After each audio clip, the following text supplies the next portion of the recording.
Les transferts monétaires humanitaires offrent-ils le choix et la dignité?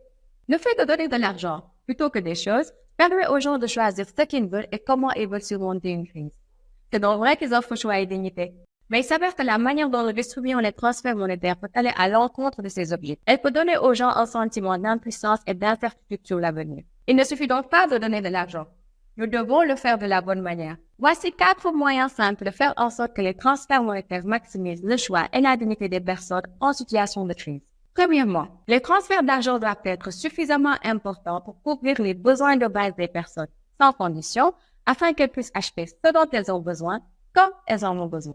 Deuxièmement, l'argent doit être versé rapidement de sorte que les personnes ne soient pas obligées de vendre pour leurs biens subvenir à leurs besoins pendant qu'elles attendent l'aide. L'argent doit également être prévisible. La manière dont vous planifiez vos finances dépend beaucoup du fait que vous sachiez que vous serez payé. Troisièmement, la distribution des transferts monétaires doit s'accompagner d'une communication ouverte et de qualité. Si les gens savent s'ils ont droit à des paiements, combien ils recevront et quand ils les recevront, ils peuvent planifier et faire des choix. Ils doivent également savoir quand les paiements prendront fin et qui contacter en cas de problème. Quatrièmement, les transferts monétaires doivent être distribués comme les gens le souhaitent. Certaines personnes peuvent vouloir retirer de l'argent à nos banques locales, d'autres peuvent vouloir qu'il leur soit transféré directement sur leur téléphone.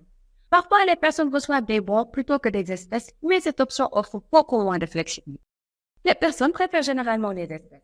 D'une crise à l'autre, on observe des constantes dans ce que les gens disent vouloir et ne pas vouloir des transferts monétaires. Mais chaque contexte est unique. Il s'agit d'être à l'écoute des préférences des gens et de concevoir des programmes en conséquence. En fin de compte, lorsque les transferts monétaires sont bien gérés, ils offrent choix et dignité. Nous savons que les gens veulent de l'argent et nous savons que cela fonctionne.